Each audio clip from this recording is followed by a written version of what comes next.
Film rocketry the Nambi effect उन सभी जुनूनी लोगों की कहानी है जो अपने हुनर को अपना हौसला बनाते हैं, घर परिवार सब किनारे धकेल कर अपना सब कुछ काम में लगा देते हैं। ये फिल्म उन लोगों की भी कहानी है जिन्हें ऊपर जाता देखकर अपने आसपास के लोग ये पीठ में छुरा घोंप देते हैं। ये कामयाबी की तरफ बढ़ते एक जुनूनी इंसान की ऐसी कहानी है जिन्हें गलत आरोपों में फंसाकर सलाखों के पीछे और देश को बरसों पीछे करती है। ये फिल्म आपको बताती है कि अगर नंबी नारायण जी को साजिश करके जेल में ना डाला गया होता और उनके अंतरिक्ष विज्ञान पर किए गए काम को ना अटकाया गया होता तो आज इसरो विश्व की नंबर 1 स्पेस एजेंसी होती। तो दोस्तों, आज हम एक्सप्लेन करने वाले हैं rocketry the Nambi effect. Video को शुरू करते हैं, लेकिन उससे पहले वीडियो को लाइक कीजिए और चैनल को सब्सक्राइब कीजिए ताकि आपको इसी तरह के लेटेस्ट और फ्रेश कंटेंट मिलते रहे। तो फिल्म की शुरुआत होती है नवंबर 1984 में, जहां तिरुवनंतपुरम में नंबी नारायण की फैमिली को दिखाया जाता है। नंबी की पूरी फैमिली एक खुशहाल फैमिली है जो कि किसी की शादी में जाने की तैयारी कर रहे होते हैं। यहाँ नंबी अपने घर से निकलकर मंदिर जाते हैं और पुजारी जी से पूजा करवाते हैं, लेकिन अचानक ही अखबार में छपी खबर जंगल में आग की तरफ फैल जाती है। मंदिर के अंदर का खुद पुजारी ही नंबी के सामने आकर दिए को बुझा देता है और मंदिर गए नंबी को केरल पुलिस मंदिर के बाहर गिरफ्तार कर लेती है। यहाँ तक कि उनके परिवार के साथ तक सभी लोग बुरा बर्ताव करने लगते हैं,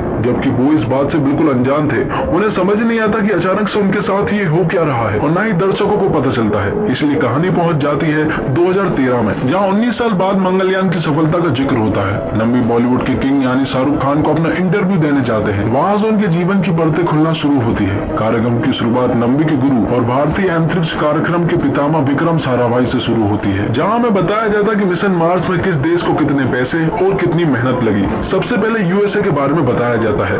यूएसए ने मिशन मार्स के लिए $671 मिलियन खर्च किए और 19 अटेम्प्ट के बाद वो मार्स तक पहुंच पाया। इसी तरह रशिया ने $117 मिलियन खर्च किए और 16 अटेम्प्ट के बाद वो मार्स तक पहुंच पाया।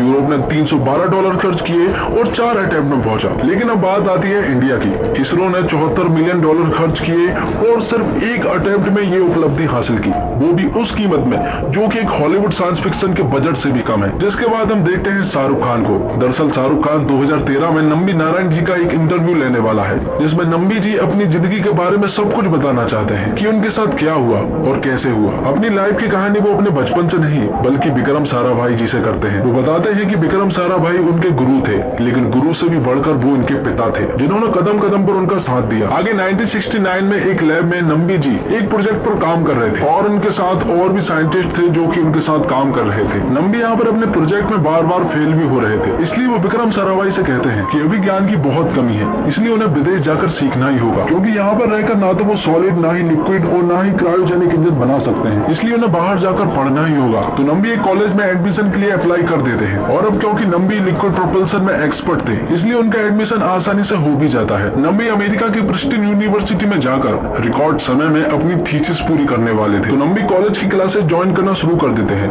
जहाँ पर एक प्रोफेसर उन्हें पढ़ा रहा होता है। यहाँ पर प्रोफेसर एक बुक में से उन स्टूडेंट को पढ़ा रहा होता है, लेकिन नंबी यहाँ पर उस प्रोफेसर से कहते हैं कि अभी आपने जो कुछ भी बताया वो एकदम गलत है। तो प्रोफेसर नंबी के ऊपर भड़कते हुए कहते हैं कि बुक में यही लिखा है, इसलिए वो यही पढ़ाएंगे, और अगर उसे ऐसा लगता है कि ये गलत है तो वो इस बुक के ऑनर को मेल करके उन्हें इस गलती के बारे में बता सकता है। नंबी समझ जाते हैं कि ये प्रोफेसर अपने काम का नहीं है, जिसके बाद वहीं के कुछ दोस्तों से नंबी को पता चलता है कि जो थीसिस वो कंप्लीट करने के लिए आए हैं उस थीसिस को सिर्फ एक ही प्रोफेसर कंप्लीट करवा सकता है, जिसका नाम क्रोको है। लेकिन प्रॉब्लम ये है कि वो कॉलेज नहीं आते हैं क्योंकि उनकी बीवी की अक्सर तबीयत खराब रहती है, इसलिए वो घर पर ही रहना पसंद करते हैं ताकि वो अपनी बीवी का ख्याल रख सके। लेकिन नंबी को किसी भी हालत में इन थीसिस को सीखना ही था, इसलिए अगले ही दिन प्रोफेसर क्रोको के पास नंबी पहुंच जाते हैं और उन्हें बताते हैं कि वो यहाँ पर थीसिस सीखने के लिए आए हैं। लेकिन क्रोको साफ मना कर देते हैं और कहते हैं कि उनके पास बिल्कुल भी टाइम नहीं है कि वो उन्हें थीसिस सिखा सके, इसलिए वो तो उन्हें नहीं सिखा सकते। अब क्योंकि प्रोफेसर अपनी बीवी का ठीक ढंग से ख्याल नहीं रख पा रहे थे क्योंकि उन्हें खाना बनाना ठीक से नहीं आ रहा था, इसलिए नंबी उनसे कहते हैं कि वो उनका खाना बनाने और घर की साफ सफाई में उनका साथ देंगे, जिसके बदले में वो उन्हें थीसिस सिखा देंगे। इसलिए प्रोफेसर भी मान जाते हैं और नंबी को अगले ही दिन से काम पर लगा देते हैं। यहाँ पर नंबी उन सभी का बहुत अच्छे से ख्याल रखता और उसके बदले में वो प्रोफेसर नंबी को थीसिस सिखा देता। कुछ दिनों के बाद नासा को नंबी के टैलेंट के बारे में पता चल जाता है और नासा नंबी को एक बड़ा सा ऑफर देते हैं। ऑफर इतना बड़ा होता है कि अगर नंबी की जगह पर कोई भी होता तो शायद हाँ कर देता। इसलिए ये बात सबसे पहले वो अपनी पत्नी मीना को बताते हैं और उनसे कहते हैं कि इंडिया में 5 साल काम करने के बाद उसे जो तनख्वाह मिलेगी यहाँ पर उसे 1 महीने में मिल जाएगी। इसके बावजूद वो नासा में काम करने से साफ इनकार कर देते हैं और तुरंत ही इंडिया आकर अपने गुरु के साथ इसरो में काम करना शुरू कर देते हैं। नम्मी ने अमेरिका से अपनी थीसिस तो कंप्लीट कर ली थी, लेकिन अभी भी हम एक ही चीज से मार खा रहे थे और वो है पैसा। अभी भी उन्हें कई सारे देशों में जाकर रॉकेट साइंस की रिसर्च करनी थी, लेकिन अब वो नासा तो जा नहीं सकते थे और चाइना और रशिया जाने का तो सोच भी नहीं सकते थे। इसलिए अब बचा है तो यूरोप। इसलिए नम्मी रोल्स रॉयस के सीईओ से $400 मिलियन के प्लांट को मुफ्त में ले लेते हैं। अब क्योंकि नम्मी का नेचर एकदम साफ था, इसलिए वो उन्हें मना नहीं कर पाते हैं। ये प्लांट उन्होंने हमें इसलिए दे दिए थे क्योंकि उन्हें इनकी जरूरत ही नहीं थी, क्योंकि अमेरिका उनका साथ दे रहा था। नम्मी बहुत खुश थे और ये बात वो सबसे पहले अपने गुरु विक्रम साराभाई को बताना चाहते थे, लेकिन अचानक से उन्हें पता चलता है कि विक्रम साराभाई की आकस्मिक तरीके से मृत्यु हो चुकी है। ये बात सुनने के बाद नम्बी जी को बहुत ज्यादा दुख होता है, क्योंकि उन्होंने गुरु के साथ साथ एक पिता भी खोया है। अब नम्बी जी के पास कुछ साधन थे जिनसे वो प्रयोग करना चाहते थे, और जब वो प्रयोग करते हैं तो फिर से वो बुरी तरह से फेल हो जाते हैं। साराभाई के बाद अगले चेयरमैन सतीश धवन थे, और सतीश धवन यहाँ पर नम्बी को बहुत चिल्लाते हैं क्योंकि उनके प्रयोग बिल्कुल भी सफल नहीं हो रहे थे। नम्बी उनसे कहते हैं कि इस तरह से काम करके कोई भी सफल नहीं होता है, क्योंकि इस तरह के इंजन बनाने के लिए उन्हें बहुत सारा पैसा चाहिए और वो तो उनके पास है नहीं। अगर उनके पास कुछ है तो वो दिमाग है, और इसी दिमाग का अब वो उपयोग करना चाहते हैं। वो उन्हें बताते हैं कि फ्रांस वाइकिंग इंजन टेक्नोलॉजी वाला एक इंजन बनाना चाहते हैं, जिसमें उन्हें 52 भारतीय वैज्ञानिकों की जरूरत पड़ेगी, और हम उसके लिए रेडी भी है। वो इसलिए क्योंकि हम उस वाइकिंग इंजन टेक्नोलॉजी को सीखना चाहते हैं। फ्रांस जाकर वो ईमानदारी से काम करेंगे और वाइकिंग इंजन टेक्नोलॉजी को कदम कदम पर देखेंगे और सीखेंगे, और यही उनका वो महान प्लान होता है। फ्रांस जाने वाले वो 52 वैज्ञानिक, उन सभी को फ्रेंच सिखाई जाती है, क्योंकि उन्हें वहाँ पर फ्रेंच की बहुत ज्यादा जरूरत पड़ने वाली थी। उन्हें वहाँ पर जाकर फ्रेंच बोलना नहीं है, बल्कि उन्हें सिर्फ सीखना है। कदम कदम पर अपनी आंखें और कान खुले रखने हैं, ताकि वो वाइकिंग इंजन टेक्नोलॉजी को ठीक ढंग से सीख सके। कुछ दिन बाद नम्बी फ्रांस की एक वैज्ञानिक से कहते हैं कि उनका इंजन बहुत ही कमजोर है, क्योंकि वो इस प्रेशर को नहीं झेल पाएगा। लेकिन वो साइंटिस्ट ये मानने के लिए बिल्कुल भी रेडी नहीं थी कि उनका इंजन इतना प्रेशर न झेल पाए। इसलिए वो साइंटिस्ट एक प्रयोग करते हैं जिसमें कि वो बुरी तरह से फेल हो जाते हैं, और अब इस प्रॉब्लम को ठीक करने के लिए वो नम्बी से मदद मांगना चाहते हैं, और नम्बी भी मान जाते हैं। दरअसल नम्बी को ये प्रॉब्लम पहले से ही मालूम थी कि ये प्रयोग उनका फेल होने वाला है, इसलिए उसने पहले से ही सारी सेटिंग करके रखी थी। अब उस प्रॉब्लम को ठीक करने के लिए वो लोग इंडिया से उन्नी नाम के एक साइंटिस्ट को बुलाते हैं, जो कि एक होनहार वैज्ञानिक था, और उन्नी ही था जो कि उस प्रॉब्लम को ठीक करने वाला था। इसलिए 15 दिन के बाद जब उन्नी को बुलाया जाता तो वो अपने काम में लग जाता। एक तरफ तो उन्नी अपना काम ईमानदारी से कर रहा था, वहीं दूसरी तरफ नम्बी के पास से कॉल आता है जिसमें वो उन्हें बताते हैं कि उन्नी के इकलौते बेटे की मृत्यु हो चुकी है। इसलिए उन्नी के परिवार वाले ये चाहते हैं कि उन्नी तुरंत ही भारत आ जाए और अपने बेटे का अंतिम संस्कार करे। तब नम्बी उनसे कहते हैं कि वो उनके दर्द को समझ सकता है, लेकिन उन्नी वहां नहीं पहुंच सकता। जो होना था वो तो हो गया, लेकिन अब जो बचा है उसे कंप्लीट करना है। अगर उन्नी वहां पर पहुंचा तो वो कुछ नहीं कर सकता, लेकिन अगर उन्नी यहाँ पर रहा तो वो हमारे देश को कई साल आगे पहुंचा सकता है और हमारा देश एक उपलब्धि हासिल कर सकता है। कुछ दिन बाद उन्नी उस प्रॉब्लम को ठीक कर देता है, जिसके बाद उस प्रोग्राम पर जब टेस्ट किए जाते हैं तो वो पूरी तरह से सफल होते हैं। सभी लोग खुशी मना रहे होते हैं। वहीं दूसरी तरफ उन्नी को किसी दोस्त के द्वारा पता चल जाता है कि उसके बेटे की मृत्यु हो चुकी है। ये बात सुनने के बाद उन्नी पूरी तरह से टूट जाता है। उन्नी को अपने बेटे के गुजर जाने पर बहुत ज्यादा दुख था, लेकिन उससे भी ज्यादा दुख ये था कि नम्बी ने ये सारी बातें उससे छुपाई। इसलिए उन्नी यहाँ पर नम्बी को एक थप्पड़ जड़ देता है और कहता है कि वो बहुत ज्यादा बेरहम इंसान है, वो उसे कभी भी माफ नहीं कर सकता और न ही उसकी शक्ल देखना चाहता है। इस बात से नम्बी को बहुत ज्यादा दुख होता है, लेकिन नम्बी मजबूर थे। कुछ दिन बाद सारे साइंटिस्ट इंडिया आ जाते हैं और इसरो आने के बाद सारे साइंटिस्ट उस इंजन को बनाने में लग जाते हैं। कई दिनों की मेहनत के बाद साइंटिस्ट इंजन को बना लेते हैं, लेकिन अभी भी एक बहुत बड़ी प्रॉब्लम थी, और वो प्रॉब्लम ये थी कि अभी उनके पास स्टैंड नहीं था, क्योंकि इंजन से ज्यादा तो स्टैंड का खर्चा था, क्योंकि स्टैंड 100 करोड़ के पार था। इसलिए हमें हमारे इंजन की टेस्टिंग को फ्रांस में करनी पड़ती है। फ्रांस में जाने के बाद सभी वैज्ञानिक यही सोचते हैं कि ये इंजन 40 से 45 सेकंड से ज्यादा नहीं चल पाएगा, लेकिन जब टेस्टिंग शुरू होती है तो ये रिकॉर्ड बन जाता है, क्योंकि वो इंजन 40-45 सेकंड नहीं बल्कि 185 सेकंड तक चलता है, जिसे देखकर सभी लोग हैरान हो जाते हैं, क्योंकि ऐसा इंजन आज तक नहीं बना था। और नम्बी इस इंजन को विकास नाम देते हैं, लेकिन अभी भी हमारा मिशन कंप्लीट नहीं हुआ था, क्योंकि अभी हमें क्रायोजेनिक इंजन की जरूरत थी। कुछ दिन बाद पता चलता है कि रशिया की इकोनॉमी पूरी तरह से डूब चुकी है और वो पूरी तरह से बर्बाद हो चुका है। हालात काफी खराब हो चुके थे। क्योंकि अमेरिका भी उनका साथ नहीं दे रहा था। इसलिए इसी बात का फायदा उठाकर हम रसिया पहुंचते हैं और उनसे क्रायोजेनिक इंजन की डील करते हैं। वो हमें 4 क्रायोजेनिक इंजन कम प्राइस में देने के लिए राजी हो जाते हैं, लेकिन प्रॉब्लम ये है कि वो खुद इन क्रायोजेनिक इंजन को एक्सपोर्ट नहीं कर सकते क्योंकि अमेरिका उन पर नजर गड़ाए हुआ था। तब नम्बी एक प्लान बनाते हैं। वो कहते हैं कि हम इंजनों को सबसे पहले पाकिस्तान लेकर जाएंगे, जिसके बाद इंडिया, ताकि अमेरिका को हम पर शक न हो। तब सभी लोग इस बात से एग्री करते हैं। जिसके बाद इंजनों की पैकिंग चल रही होती है, तभी अचानक से वहां पर एक रशियन साइंटिस्ट आती है और वो उनसे कहती है कि हमारे काम के बारे में अमेरिका को पता चल चुका है और वो किसी भी हालत में हम तक जरूर पहुंचेंगे, इसलिए हमें जल्द से जल्द यहाँ से निकलना ही होगा। लेकिन अभी तक इंजन के 3 पार्ट्स ही पैक हुए थे, एक इंजन बाकी था। यहाँ पर वह साइंटिस्ट कहती है कि हम एक इंजन को किसी भी हालत में आप तक पहुंचाने का वादा करते हैं और इतना कहकर वो सारे इंजन को लेकर वहां से चले जाते हैं। यहाँ पर अमेरिका के नाक के नीचे हम उन सारे इंजन को लेकर आ जाते हैं, सिवाय एक को छोड़कर। और फिर कुछ दिनों के बाद जब सभी इंडिया पहुंच जाते हैं और जैसे ही नम्बी नारायण इंडिया आते हैं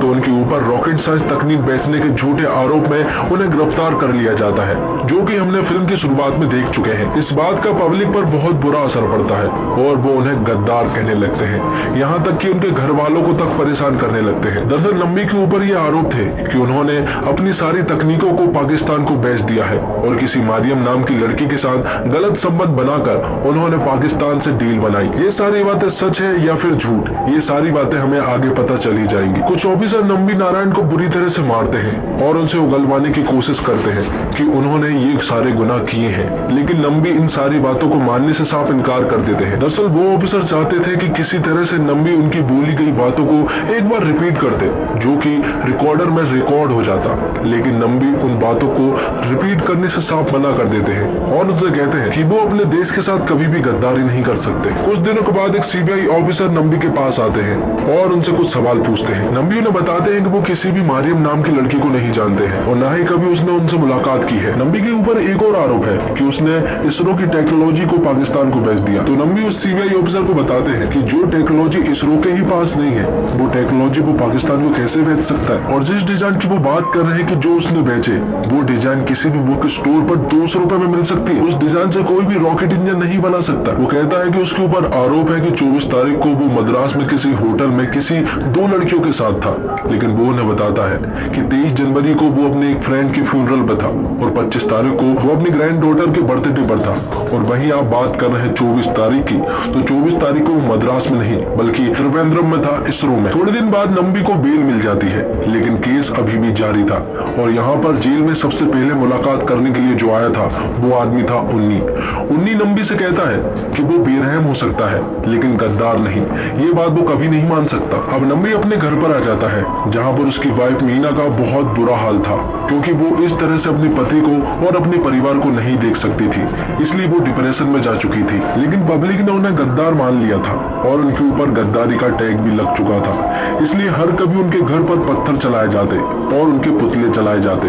हर जगह पर उनका विरोध किया जाता, जिससे मीना की तबीयत और भी ज्यादा बिगड़ने लगी। और एक दिन तो हद ही हो जाती है, जब नम्बी और मीना हॉस्पिटल से वापस लौट रहे थे तो वो एक ऑटो को हाथ देते हैं। ऑटो वाला रुक भी जाता है, उन्हें वो बिठाल भी लेता है, लेकिन अचानक से वो ऑटो वाला उन दोनों को ऑटो से नीचे फेंक देता है।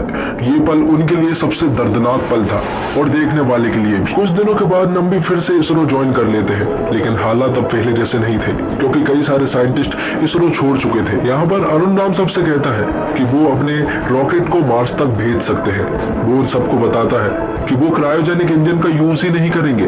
उन्होंने जो विकास इंजन बनाया है वो 185 सेकंड तक चल सकता है। अगर वो और भी ज्यादा बढ़ जाए तो उन्हें क्रायोजेनिक इंजन की जरूरत ही नहीं पड़ेगी। इस तरह सालों की लगन और सालों की मेहनत के बाद 19 साल के बाद मंगलयान पर पहुंचने का हमारा एक मिशन पूरा हुआ और अरुण राम को इस मिशन का प्रोजेक्ट डायरेक्टर बनाया गया था। कुछ दिन बाद एक शादी के समारोह में नम्बी की पूरी फैमिली जाती है, लेकिन यहाँ पर जो लोग होते हैं वो ठीक ढंग से उन्हें देख तो क्या बात भी नहीं कर रहे थे। लेकिन नम्बी को इन बातों से कोई भी फर्क नहीं पड़ता।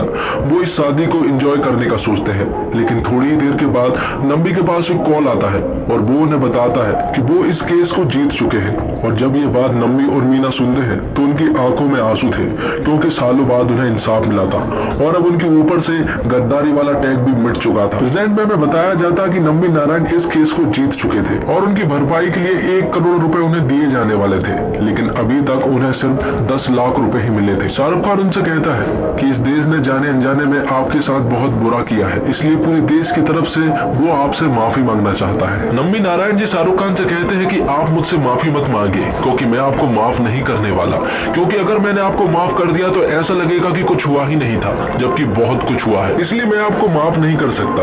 अगर मैं निर्दोष हूँ तो कोई ना कोई तो दोषी जरूर होगा, और वो कौन है, इन सारे सवालों का जवाब जानना जरूरी है, क्योंकि कोई भी देश महान नहीं रह सकता जब तक उसे महान बनाने वाले लोगों की कदर ना हो। आखिर में नम्मी नारायण जी को पद्म भूषण से सम्मानित किया जाता है और 2019 में उन्हें सारे पैसे मिल जाते हैं। तो दोस्तों, अक्सर देशभक्ति या देश प्रेम की बात आते ही हमें अक्सर पुलिस वाले या देश की सरहद पर लड़ने वाले सैनिकों की कहानी ही पर्दे पर दिखाई जाती है, लेकिन इस फिल्म के साथ आपको ये भी एहसास होगा कि देश प्रेम दिखाने के लिए आपको सिर्फ सरहद पर रहने की जरूरत नहीं है।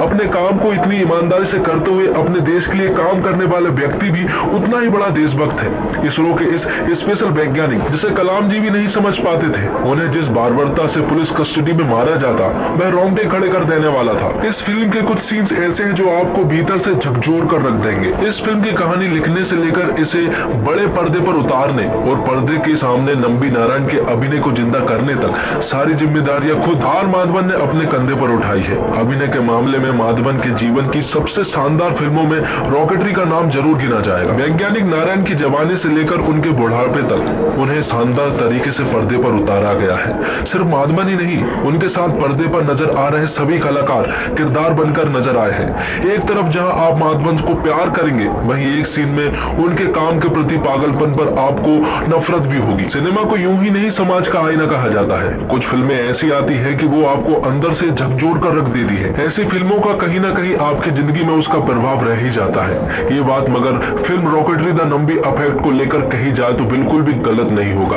आर माधवन एक ऐसी फिल्म लेकर आए हैं जो हमें रोककर सोचने को मजबूर कर देती है। रॉकेटरी द नम्मी इफेक्ट को देखना उन पलों को बार बार जीने जैसा है जिसका मेरे जीवन में लंबे समय से इंतजार था। एक ऐसा महान वैज्ञानिक जिसने रॉकेट साइंस की दुनिया में भारत को ऊंचा उठाने के लिए अपना सब कुछ दांव पर लगा दिया। इसके बदले में उन पर देश से गद्दारी करने का ठप्पा लगा दिया जाता है। आर माधवन ने इस कहानी को पर्दे पर जीवंत करने की कोशिश की है जो शायद आपके रोंगटे खड़े कर देगा। तो दोस्तों, मैं ये चाहता हूँ कि आप ये फिल्म थिएटर में जाकर देखें। अगर आप फिल्म देखने थिएटर नहीं जा सकते हैं तभी आप इस एक्सप्लेनेशन को देखें, वरना दिल से चाहता हूँ कि आप इस फिल्म को थिएटर में देखें। तो दोस्तों, उम्मीद करता हूँ आपको वीडियो पसंद आई होगी। वीडियो पसंद आई हो तो वीडियो को लाइक जरूर कीजिएगा और चैनल को भी सब्सक्राइब कीजिएगा और साथ ही अपने दोस्तों तक शेयर भी कीजिएगा। मिलते हैं अगली एक और धमाकेदार वीडियो के साथ, तब तक के लिए जय हिंद, जय भारत।